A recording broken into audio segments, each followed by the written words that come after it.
નમસ્કાર દોસ્તો, શાંતિશ્રમ ન્યૂઝમાં આપનું સ્વાગત છે। વાવ-થરાદ જિલ્લાના મીઠાવી ચારણ ગામમાં તળાવના પાણી અને વધતી જતી ખારાશની સમસ્યા ગંભીર બની છે। વર્ષ 2017થી આ સમસ્યા યથાવત રહેતા ગ્રામજનોમાં ભારે રોષ પ્રવર્તી રહ્યો છે। ગ્રામજનોના મતે ચોમાસામાં તળાવમાં પાણી ભરાઈ જવાથી ગામનો મુખ્ય રસ્તો બંધ થઈ જાય છે। આના કારણે આખું ગામ 1 મહિના સુધી સંપર્ક વિહોણું બની રહે છે। તાત્કાલિક સેવાઓ, ડિલિવરી અને હોસ્પિટલ સુધી પહોંચવામાં પણ ભારે મુશ્કેલી પડે છે।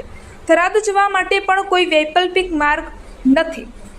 વધતી ખારાશને કારણે ગામની ખેતીલાયક જમીન બગડી રહી છે। ખારા પાણીના પ્રભાવથી જમીન ઝેરી બની રહી છે, જેના પરિણામે પાકનો નાશ થઈ રહ્યો છે। અનેક ખેડૂતો ખેતી છોડવા મજબૂર બન્યા છે। ગ્રામજનોનો આક્ષેપ છે કે તેમણે સરકાર, કલેક્ટર, મુખ્યમંત્રી, સ્થાનિક ધારાસભ્યો અને સાંસદ સભ્યોને અનેકવાર રજૂઆતો કરી હોવા છતાં હજુ સુધી કોઈ કાયમી ઉકેલ આવ્યો નથી। ચૂંટણી સમયે અપાયેલા વચનો માત્ર વચનો જ રહ્યા હોવાનું ગ્રામજનો જણાવી રહ્યા છે।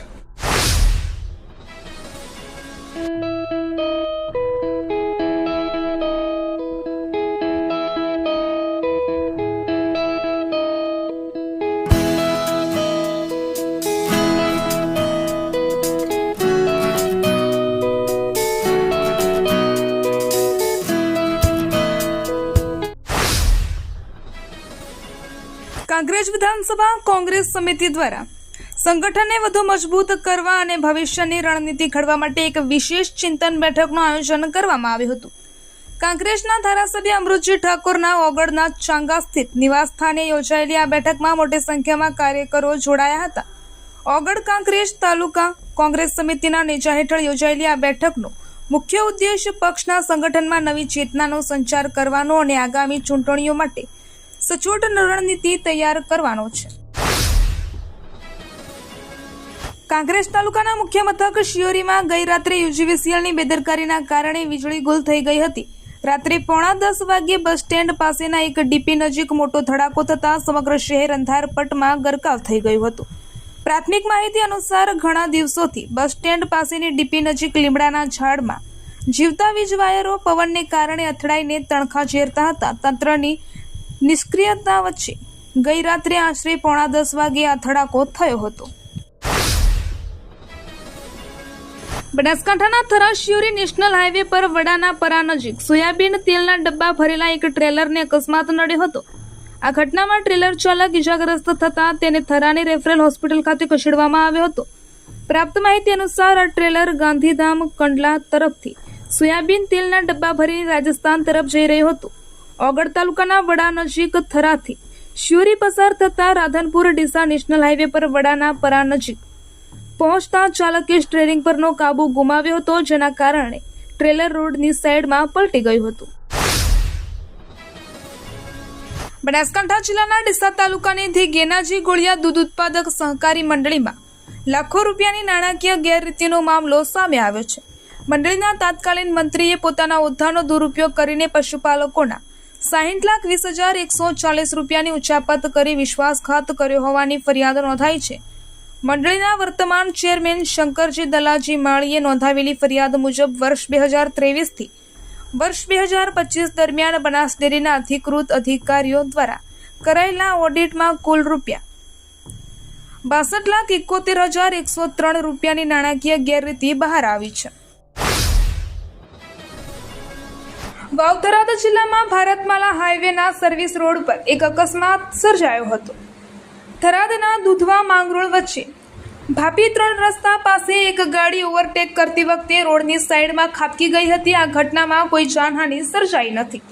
મળતી માહિતી મુજબ બનાસદાણ ભરેલી એક ગાડી ભાપી ડેરી ખાતે ખાલી કરવા જઈ રહી હતી। આ દરમિયાન ચાલકે બેદરકારીપૂર્વક ઓવરટેક કરવાનો પ્રયાસ કર્યો હતો। ઓવરટેક કરવાના પ્રયાસમાં ચાલકે ગાડી પરનો કાબુ ગુમાવી દીધો હતો, જેના કારણે ગાડી રોડની સાઈડમાં ખાબકી ગઈ હતી। આ અકસ્માતમાં ગાડીને નુકસાન થયું હતું। ઘટનાની જાણ થતાં જ સ્થાનિક લોકો ઘટના સ્થળે દોડી આવ્યા હતા અને જરૂરી મદદ પૂરી પાડી હતી। Simco Sunlight Paints, Simco Sunlight Paints કવિન સાફ્ટર મશીનથી કલર બનાવનાર નવીન ઘરને સુશોભિત કરવા એકવાર અવશ્ય મુલાકાત લો। Simco Sunlight Paints, Simco Sunlight Paints. Deesa તાલુકાના ખેટવા ગામના ખેડૂત મફાભાઈ હરિભાઈ દેસાઈએ એક સરાહનીય કાર્ય કર્યું છે. તેમણે પોતાના ખેતરમાં ઉનાળુ સિઝનમાં વાવેલો 3 વીઘા બાજરીનો ઊભો પાક ગાયો માટે ખુલ્લો મૂકી દીધો છે. બાજરીનો પાક લણણી માટે સંપૂર્ણપણે તૈયાર થઈ ગયો હતો ત્યારે મફાભાઈએ આજુબાજુના ગામો તથા પોતાના ગામની મળીને કુલ 500 જેટલી દેશી ગાયોને ખેતરમાં ચરાવી હતી. મફાભાઈ દેસાઈના આ કાર્યની માલધારી સમાજ દ્વારા ખૂબ જ પ્રશંસા કરવામાં આવી રહી છે. તેમણે ઊભો પાક ગાયો માટે અર્પણ કરીને એક ઉત્તમ ઉદાહરણ પૂરું પાડ્યું છે. જૂનાગઢ જિલ્લાના માળિયાહાટીના તાલુકાના કાલીમભડા ગામના મોહનભાઈ રાઠોડની 2 પુત્રીઓ સીમાબહેન અને ધરતીબહેનના લગ્ન ગઈકાલે નિર્ધારિત હતા.